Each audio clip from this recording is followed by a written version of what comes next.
Hello and welcome to On the Record, where we go behind the headlines for hard-hitting analysis with the experts.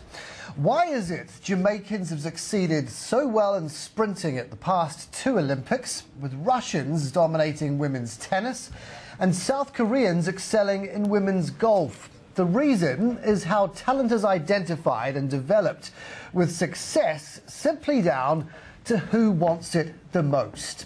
Rasmus Ankersen is an ex-footballer. He's a speaker on performance development and is a trusted advisor to businesses and athletes around the world. He's written The Goldmine Effect, Crack the Secrets of High Performance. It's published by Icon. It's taken his exploration of the secrets of high performance a step further, becoming the only expert, no less, on the subject to have lived and trained with the best athletes on the planet. I caught up with Rasmus on his recent trip down under. A performance environment should not be designed for comfort, it should be designed for hard work. So when you have the necessary skills, the question stops being what can you do today, it becomes what can you learn tomorrow. It's not always passion that builds persistence. Very often it's persistence that builds passion. Passion is grown, I think. You're not born with that. These gold mines are what I would call really feedback-rich environments. So in business, we often get a feedback session once a year. And I mean, imagine if Usain Bolt did a feedback session once a year, getting to know his time only once a year. That wouldn't work.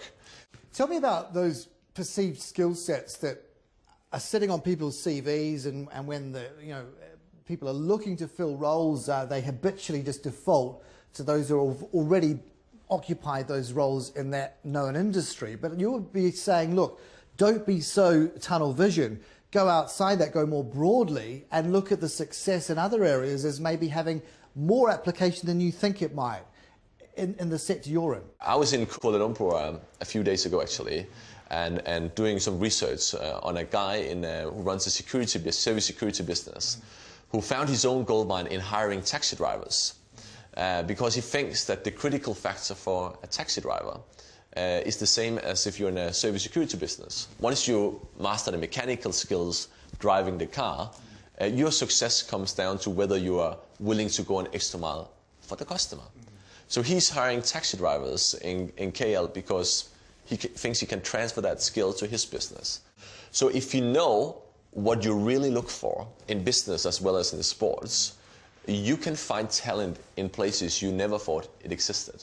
Tell me about the money motivator, though, alongside often the paradox of that, where you've got athletes, even in Africa, who've done so well they could afford luxurious flats, but they've opted instead to live in relative abject poverty in that training kind of focused, channeled environment. I met a marathon runner in Kenya, and she ran 200 miles a week to become good enough to win a big marathon. And she won down in Rotterdam, and the day after she won, and it doesn't make you a millionaire, but you win quite a lot of money, Kenyan standards compared. The day after she wins, she quits. She hasn't gone for a jog the coming 15 years.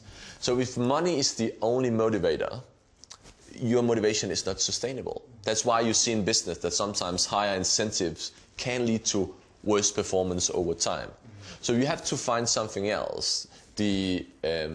Want to master a skill, to keep developing, divine dissatisfaction, seeing a purpose with what you do. Rasmus, you've been here long enough to pick up on the psyche of Australians, one well suspects. Are we too complacent for our own good? Does it occur to you? Or even as one CEO just said to me recently, are we the most unhappy, albeit successful, nation in the world? Yeah, well, I wrote a chapter because I'm from Denmark, we have kind of the same situation. I wrote a chapter to the Danish Prime Minister's book last year, and I called my chapter, How Do You Create Hunger in Paradise? And I think this is the same question to be asked here. So when we have a very comfortable way of living, where should that hunger come from? And I don't really have the recipe for that, but I think it's an interesting question to put on. Rasmus, thank you so much for your time. Thanks indeed. Really appreciate it. Pleasure. Good luck.